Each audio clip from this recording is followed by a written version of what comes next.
السلام علیکم، بسم اللہ الرحمن الرحیم۔ حضرت فاطمہ حضرت محمد مصطفیٰ صلی اللہ علیہ وآلہ وسلم اور حضرت خدیجہ رضی اللہ تعالیٰ عنہ کی بیٹی تھی۔ جب جناب نبی کریم صلی اللہ علیہ وآلہ وسلم نے آپ کا نام فاطمہ رکھا۔ فاطمہ کے معنی ہیں باس رہنے والی۔ حضرت فاطمہ رضی اللہ عنہا نے دنیا سے دل نہ لگایا، اس سے باز رہیں اور عیش و عشرت کو بھٹکنے نہ دیا۔ حضرت فاطمہ رضی اللہ عنہا کی عمر ابھی 9 سال ہی کی تھی کہ آپ کی ماں حضرت خدیجہ وفات پا گئیں۔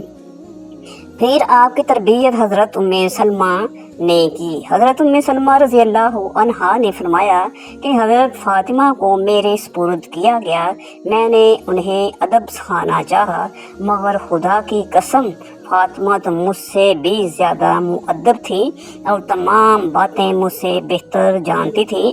پھر جب آپ رضی اللہ عنہا کی عمر شادی کو پہنچ گئی تو آپ کا نکاح حضرت علی سے کروایا گیا، جو حضور صلی اللہ علیہ وآلہ وسلم کے چچا زاد تھے۔ حضور پاک صلی اللہ علیہ وآلہ وسلم کو حضرت علی اور فاطمہ بہت محبوب تھے۔ حضرت عائشہ صدیقہ رضی اللہ عنہا بیان کرتی ہیں کہ حضور پاک صلی اللہ علیہ وسلم صبح کے وقت اس حال میں باہر تشریف لائے کہ آپ صلی اللہ علیہ وآلہ وسلم نے ایک چادر اوڑھ رکھی تھی جسے سیاہ اون سے کجاون کے نقش بنے ہوئے تھے۔ حضرت حسن رضی اللہ عنہ آئے تو آپ صلی اللہ علیہ وآلہ وسلم نے انہیں اس چادر میں داخل فرما لیا۔ پھر حضرت حسین رضی اللہ عنہ آئے اور ان کے ساتھ چادر میں داخل ہو گئے۔ پھر سیدہ فاطمہ رضی اللہ عنہا آئی تو آپ صلی اللہ علیہ وآلہ وسلم نے انہیں بھی چادر میں داخل فرما لیا۔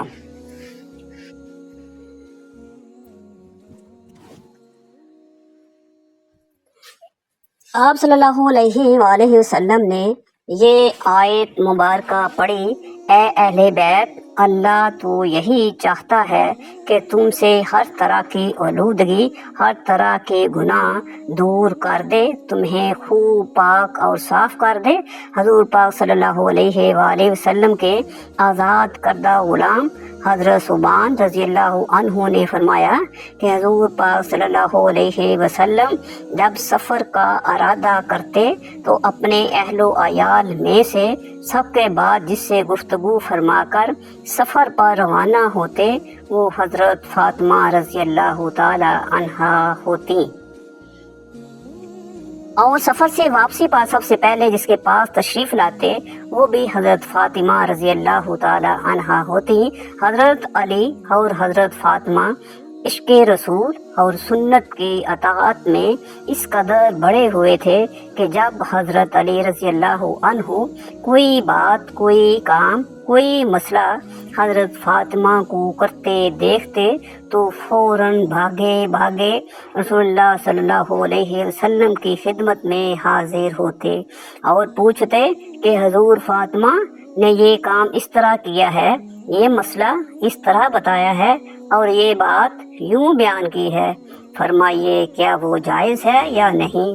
اگر حضور صلی اللہ علیہ وآلہ وسلم ہاں میں جواب ارشاد فرماتے تو وہ بھی اس پر عمل کرنے لگتے، اور اگر حضور صلی اللہ علیہ وآلہ وسلم نہیں کہتے تو فوراً جا کر سیدہ فاطمہ رضی اللہ عنہا کو مطلع کرتے کہ حضور صلی اللہ علیہ وآلہ وسلم تو اس سے منع فرماتے ہیں۔ اسی طرح اگر فاطمہ رضی اللہ عنہا حضرت علی کا عمل دیکھتی اور انہیں شک گزرتا کہ رسول اللہ صلی اللہ علیہ وسلم نے اس کی اجازت دی ہے یا نہیں ہو تو وہ حضرت صلی اللہ علیہ وآلہ وسلم سے دریافت کرتی، اور جب اطمینان ہو جاتا تو پھر خود بھی اس پر عامل ہو جاتی۔ حضور صلی اللہ علیہ وآلہ وسلم کو ایک دن کسی نے حضرت علی کے بارے میں آ کر خبر دی کہ ابو جہل کی جو بیٹی مسلمان ہو گئی تھی اور مدینہ منورہ ہجرت کر کے آ گئی تھی، مسلمان نوجوان لڑکی تھی، خبر مشہور ہوئی کہ حضرت علی نے اس سے نکاح کر لیا ہے یا کرنا چاہتے ہیں۔ حضرت فاطمہ رضی اللہ عنہا تک جب خبر پہنچی تو وہ پریشان ہوئی۔ فطری بات ہے کہ عورت پریشان ہو جاتی ہے۔ اور پھر ابو جہل کی بیٹی، ان دونوں نے وہ دور اکٹھے دیکھا تھا، وہ جو اجڑی جو حضور صلی اللہ علیہ وآلہ وسلم پر ڈالی گئی تھی، حضرت فاطمہ رضی اللہ عنہا نے آ کر ہٹائی تھی۔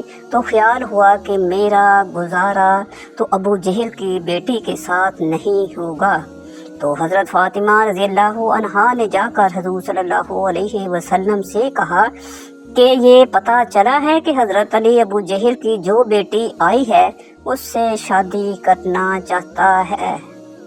تو آپ صلی اللہ علیہ وسلم نے حضرت علی رضی اللہ عنہ کو دوسری شادی سے منع فرمایا کہ تم فاطمہ کے ہوتے ہوئے دوسری شادی نہیں کر سکتے۔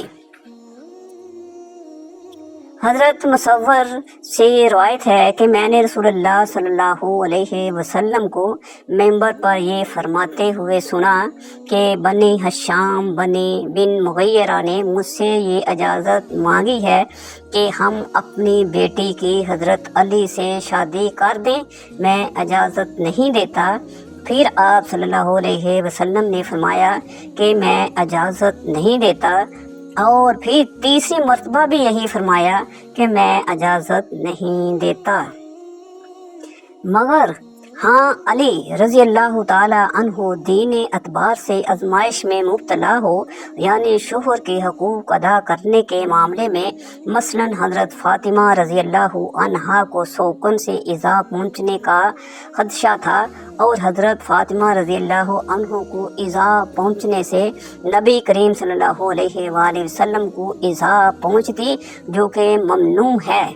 چنانچہ حضرت شاہ ولی اللہ رحمۃ اللہ علیہ نے لکھا ہے کہ سوکنوں کے بغض کی وجہ سے نبی کریم صلی اللہ علیہ وآلہ وسلم کی بیٹی کے نکاح میں ہوتے ہوئے کسی دوسری عورت سے شادی کرنا ممنوع ہے، اس لیے کہ پھر دوسری بیوی نبی کریم صلی اللہ علیہ وسلم کی بیٹی اور ان کے واسطے سے نبی کریم صلی اللہ علیہ وسلم کے گھرانے سے بغض میں مبتلا ہو جائے گی، اور نبی کریم صلی اللہ علیہ وسلم کا بغض چاہے معاشی امور کی وجہ سے ہی کیوں نہ ہو، کفر تک لے جاتا ہے۔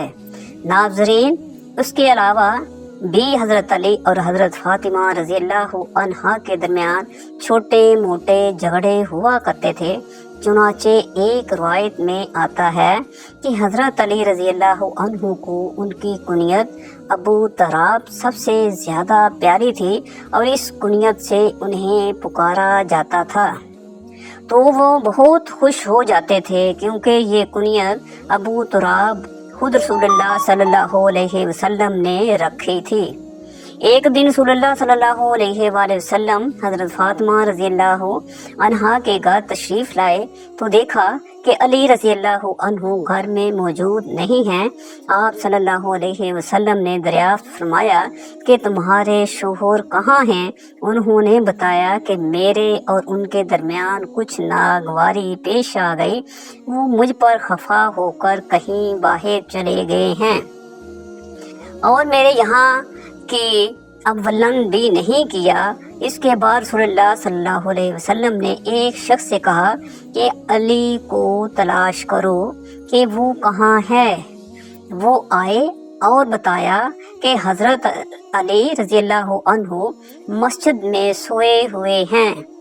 پھر نبی کریم صلی اللہ علیہ وسلم تشریف لائے اور حضرت علی رضی اللہ تعالی عنہ لیٹے ہوئے تھے، چادر آپ کے پہلو سے گر گئی تھی اور جسم پر مٹی لگ گئی تھی۔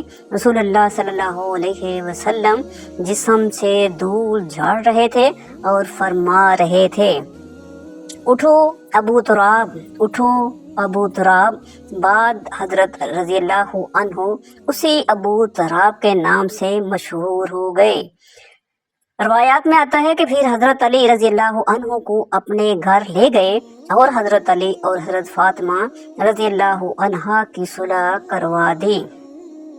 بخاری شریف کی روایت ہے کہ حضور بیمار ہیں، بیٹی پتہ لینے آئی ہے۔ اس وقت تک باقی تینوں فوت ہو چکی تھی۔ حضور صلی اللہ علیہ وسلم کی وفات کے وقت ایک ہی بیٹی زندہ تھی، وہ بھی 6 مہینے رہی۔ بعد میں حضرت فاطمہ ابا جی کا حال پوچھنے آتی ہے۔ حضور صلی اللہ علیہ وآلہ وسلم اٹھ کر بیٹھ گئے، سر پر ہاتھ پھیرا، بٹھایا جیسے باپ بیٹیوں کو بٹھاتے ہیں۔ بیٹھے بیٹھے حضرت عائشہ کہتی ہیں کہ حضور نے فاطمہ کے کان میں کوئی بات کہی تو فاطمہ رونے لگ گئی۔ تھوڑی دیر کے بعد پھر حضور صلی اللہ علیہ وآلہ وسلم نے قریب کر کے کان میں بات کہی تو خوش ہو گئی۔ جب وہاں سے فارغ ہوئی تو میں نے الگ بلا کر پوچھا، بیٹا حضور کیا کہہ رہے تھے؟ انہوں نے کہا، اماں جی، ابا جی نے کان میں کہا تھا کہ جو بات کان میں کی جائے وہ کیا ہوتی ہے، یعنی کہ راز ہوتی ہے۔ حضور صلی اللہ علیہ وآلہ وسلم کی وفات کے بعد کافی دن گزر گئے تو حضرت عائشہ نے پھر بلایا، میں تمہیں ماں ہونے کا واسطہ دیتی ہوں، بتاؤ حضور پاک صلی اللہ علیہ وآلہ وسلم نے کیا کہا تھا؟ کہا ہاں اب بتاتی ہوں۔ آپ کو حضور نے کیا کہا تھا؟ کہا ہاں اب بتاتی ہوں۔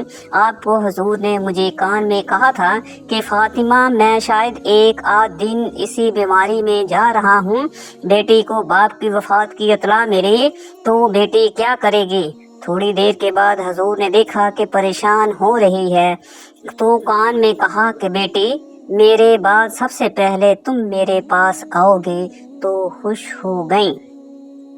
حضور نے اپنی وفات کی خبر دی تو بیٹی رونے لگ گئی ہے، اور بیٹی کو اس کی وفات کی خبر دی تو وہ خوش ہو گئی ہے۔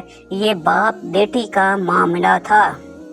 ام المومنین حضرت عائشہ صدیقہ رضی اللہ عنہا فرماتی ہیں، سیدہ فاطمہ رضی اللہ عنہا جب حضور نبی کریم صلی اللہ علیہ وآلہ وسلم کی خدمت میں حاضر ہوتی تو حضور نبی اکرم صلی اللہ علیہ وآلہ وسلم کھڑے ہو کر ان کا استقبال فرماتے، انہیں بوسہ دیتے، خوش آمدید کہتے اور ان کا ہاتھ پکڑ کر اپنی نشست پر بٹھا لیتے۔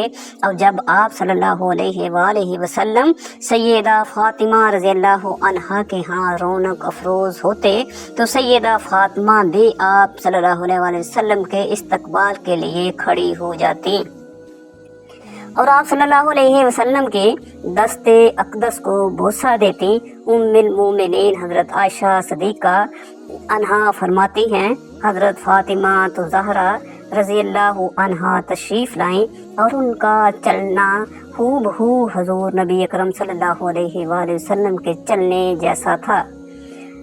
پس آپ نے اپنی لختے جگر کو خوش آمدید کہا اور اپنے دائیں یا بائیں جانب بٹھا لیا، پھر چپکے سے ان سے کوئی بات کہی تو وہ رونے لگی۔ تو میں نے ان سے پوچھا، آپ کیوں رو رہی ہیں؟ پھر آپ نے ان سے کوئی بات چپکے سے کہی تو وہ ہنس پڑی۔ پس میں نے کہا کہ آج کی طرح میں نے خوشی کو غم کے اتنے نزدیک کبھی نہیں دیکھا۔ میں نے ان سے پوچھا کہ آپ سے حضور نبی کریم صلی اللہ علیہ وآلہ وسلم نے کیا فرمایا تھا؟ انہوں نے جواب دیا، میں رسول اللہ صلی اللہ علیہ وآلہ وسلم کے راز کو ظاہر نہیں کر سکتی۔ جب حضور صلی اللہ علیہ وآلہ وسلم کا وصال ہو گیا تو میں نے ان سے پھر پوچھا تو انہوں نے جواب دیا کہ آپ صلی اللہ علیہ وآلہ وسلم نے مجھ سے یہ سرگوشی کی تھی کہ جبرائیل علیہ السلام ہر سال میرے ساتھ قرآن مجید کا 1 بار دورہ کیا کرتے تھے، لیکن اس سال 2 مرتبہ دور کیا ہے۔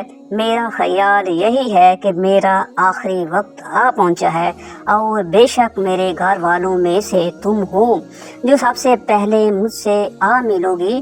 اس بات نے مجھے رلا دیا۔ پھر آپ صلی اللہ علیہ وآلہ وسلم نے فرمایا، کیا تم اس بات پر راضی نہیں کہ تم تمام جنتی عورتوں کی سردار ہو، تمام مسلمان عورتوں کی سردار ہو؟ تو اس بات پر میں ہنس پڑی۔ اللہ پاک ہمیں بہترین عمل کرنے کی توفیق عطا فرمائے اور نیکوکاروں میں شامل کرے، آمین آمین۔ اللہ تعالیٰ مجھے اور آپ سب کو اللہ تعالیٰ کے حکم اور حضور پاک صلی اللہ علیہ وسلم کی سنت کے مطابق چلنے کی توفیق عطا فرمائے، آمین ثم آمین۔